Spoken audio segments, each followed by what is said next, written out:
The big issue today is a gasoline tax increase. Our caucus for the last number of years has said that the financial crisis facing the state of Oklahoma is one that has been self-inflicted, that the Republican majority and Governor Fallin have cut gross production taxes and income tax cuts for the wealthy and most powerful people in the state of Oklahoma too deeply. We've said all along that the solution for what ails the state of Oklahoma is to restore those gross production tax cuts. You've got to roll some of those gross production tax cuts. We've got to get away from being the lowest gross production tax state of any major oil and gas producing state in the nation. For the first 10 weeks of this legislative session, our caucus, the members, the men and women of the House Democratic Caucus that you see here with me today, we have been negotiating in good faith. Last year, there was a big discussion over the cigarette tax. The Republicans wanted us to increase taxes on cigarettes. We said that while we were willing to help with the cigarette tax, the state's problems don't exist because cigarettes are too cheap. The state's problems exist because the oil and gas industry gets the cheapest oil and gas production rates of any state in the nation. So we said last year, and we've said it again this year, our caucus is willing to work across the aisle in a bipartisan manner to raise the cigarette tax if they're willing to help with us in raising the gross production taxes. Unfortunately, about a week ago, the Republican majority and the governor decided to pull the rug out from under us. Instead of negotiating in good faith around the cigarette tax and the gross production tax, they said that their solution wasn't to raise taxes on oil and gas producers, the billionaire oil and gas producers in the state of Oklahoma, but their solution was instead to raise gas prices for working families in the state of Oklahoma. And our caucus is here today to say that we will not, I will repeat, we will not vote to raise taxes on the back of middle-class families to balance this budget at the same time that the Republican majority lets the Oklahoma oil and gas companies off the hook. So today, here in a few minutes, there's a potential that they're going to bring up a bill, House Bill 2635, I believe, that will raise the gasoline tax and the cigarette tax at the same time. Make no mistake about it, they want to raise about $350 million, all from the pockets of middle-class and lower-income families. It hurts in particular rural families who have to drive much farther to get to the hospital, to get to grocery stores than it even does urban areas, and that's the reason the Oklahoma Farm Bureau has come out against this bill. Our caucus is saying today that if they put that bill up for a floor vote, they will not get one Democratic vote. It's not because we're locked up as a team, it's because we're locked up in favor of our constituents, supporting the middle-class families who don't want a gasoline tax increase, and they're calling on us to raise the gross production taxes.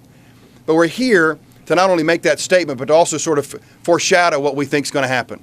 If they do like they did last year, they're going to play political games.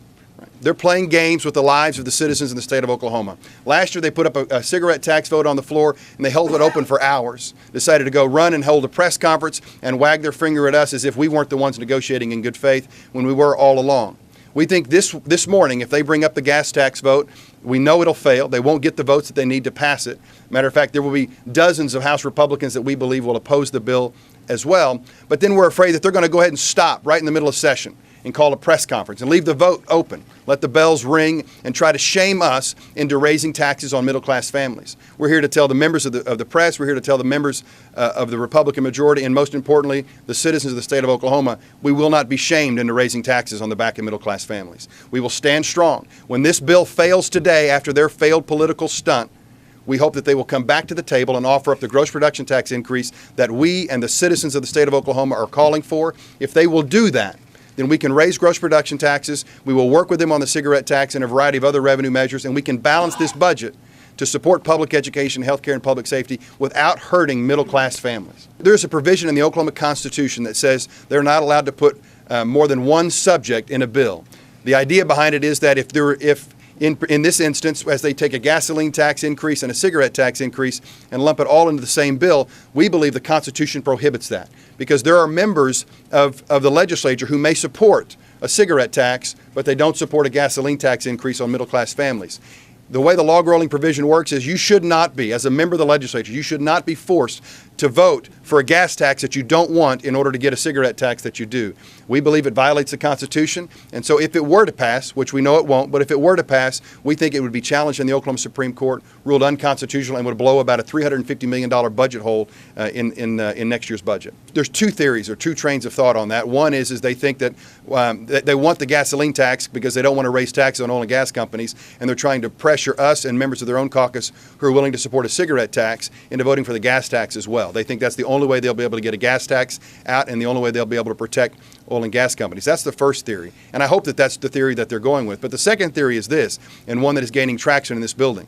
We believe that because the Speaker of the House and the President Pro Tem of the Senate have been listening to OCPA, the Oklahoma Council of Public Affairs, who are opposed to this bill as well, mind you. They're opposed to any revenue-raising measures. They want to continue to run the state of Oklahoma off the tracks. We're afraid that one train of thought might be loaded all up, knowing full well it will fail. Then they can blame us or members of the Republican majority who vote against it and go ahead and cut budgets and devastate public education, health care, and public safety. When this bill fails today because of a bipartisan group of votes who will vote against it, it'll be only Republicans who will vote for it, but the Democrats and Republicans who vote against it will be calling for an increase in the gross production tax. If they don't bring that gross production tax to us, we think the budget will be one that will be devastating to public education, health care, and public safety, and we're going to call on the governor to veto it. She has said at the beginning of this session that if a budget comes to her and doesn't bring in significant recurring revenues, she would veto it. We would ask that she do that, and if she does, then I think you are looking at a special session. But make no mistake about it, the reason we're here, the reason the special session may happen is because the Republican majority, who has told us over and over and over again that all options are on the table, refused to put the gross production tax vote on the table. They refused to bring it up. They'd much rather raise taxes on middle-class families who drive to work every day than raise taxes on the oil and gas industry. If they truly believe it, that all options are on the table, then by God, put the gross production tax on the table. The effective gross production tax rate in Oklahoma in 2014 was a little over 5%. In 2015, it was a little over 4%. And then last year, it was just a little over 3%. Make no mistake, when they said they were coming to raise taxes on themselves, what they did was they offered themselves an enormous tax cut again. In 2008, the oil and gas producers, the gross production tax brought in $1.25 billion into the state budget to help fund education, health care, and public safety. Last year, they brought in $355 million.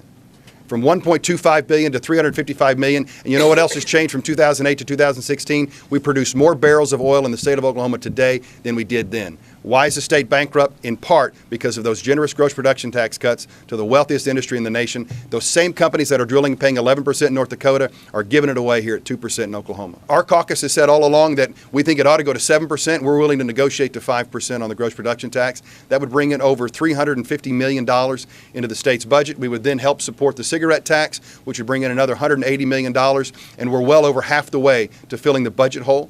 And we do it in a responsible way that doesn't hurt middle-class families. With each percentage increase in the gross production tax, from 2% to 3% and so forth, we estimate it brings in between $120 to $135 million per percentage increase. What we've said all along is that we're willing to negotiate for the gross production tax for our support for the cigarette tax. That's where we've been for weeks. That's where my caucus continues to remain. The fact that they come in a week ago, after being here for 10 weeks, decided to throw the gas tax on the board as a way to try to shame us into supporting it, that won't work for us. If they do the gross production tax, they'll get our support for the cigarette tax, and that's where we'll end it. We've seen other revenue measures that have been proposed, like just this week, we're talking about eliminating the combined corporate reporting, which would bring in $60 to $70 million, which came out of our Restoring Oklahoma plan. Eliminating the vendor discount, which passed out of JCAB this week, brings in about $26 million. There are a variety of other options that we've included in our Restoring Oklahoma plan that don't raise taxes on middle-class families, but get us a long way to not only closing this budget gap, but giving us new revenue so that we can invest in education, health care, and public safety. The House Republicans may say today on the House floor that if we don't vote for a gas tax, that roads and bridges projects around the state are going to close. That's false. Understand that the reason they're making that statement is because House Republicans, knowing they couldn't bond their way out of this by making ODOT take out $300 million worth of bonds, what they did instead is they are capping how much ODOT gets next year by about $250 million. So instead of bonding it, they're just robbing ODOT money. And they're basically putting a gun to our head and saying, we're going to rob ODOT and you need to pay it back with the gas tax. That is immoral. And so if they try to make the argument today that we're the ones slowing down roads and bridges projects, make no mistake about it, our caucus voted against capping the funds for ODOT. It's their fiscal mismanagement that's put us here. They're trying to shame us into supporting something at the end of the day the citizens of Oklahoma don't want. Make no mistake about it as well, just 12 years ago, 290,000 signatures were collected to put a gasoline tax increase on the ballot in 2005. 290,000 signatures. That vote only got 81,000 votes. 81,000 votes of the 290 that put it on the ballot. It failed by 12.5%.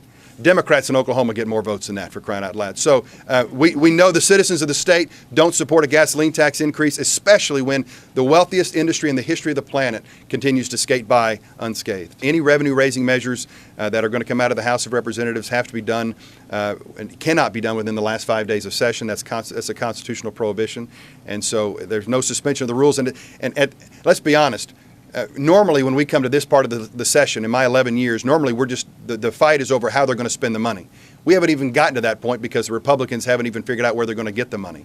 I guess they figured out that they want to get it from middle-class families. That's not going to happen. And so we first got to figure out whether or not they're going to put the gross production tax on the table so we can bring in real revenue. Once that happens, then they'll fight over how it's going to be spent. They're really behind the 8 ball here, and it's all because of their own doing. I think the people of Oklahoma get that the Republican majority that have cut taxes for wealthy folks and wealthy oil and gas companies are turning around and trying to make up those cuts by raising gas taxes on middle-class families. They're with us. The public is with us. The public does not want to see a gas tax increased. They want to see the gross production tax increased. And no matter what games and no matter what rhetoric that the Republican majority want to offer up, we're on the right side here. Understand, our caucus is standing on principle. We truly believe that the reason we're in this mess is because of wealthy tax giveaways to the most powerful folks in the state, not because we didn't raise enough taxes on middle-class families. The Republican majority, on the other hand, is standing on politics. They're the ones that said they never wanted to raise taxes whenever they ran for office. Now they're willing to raise taxes, but instead of raising those taxes that they cut to put us in this mess, they'd rather raise taxes on middle-class families. It is absolutely a political position to say, let's protect the oil and gas companies and let's hurt middle-class families. It is a principled position on behalf of my caucus that says we're not going to raise taxes on the back of middle-class families while wealthy oil and gas companies get a break. We like the idea of a teacher pay raise. One has to happen at some point because our teachers are underpaid in the state of Oklahoma. But we've got to find $1 billion just to keep teachers where we are, just to keep us with 2,000 fewer teachers than we had in the system just a couple of years ago. We've got to find $1 billion and then some in order to be able to afford a teacher pay raise. Our Restoring Oklahoma plan does that. They have not offered up a plan that gets anywhere close to $1 billion. So for the House Republicans to continue to play with the emotions of the state teachers, saying that they're going to promise them a pay raise when they know darn good and well they don't have the money to do it, is really unfortunate.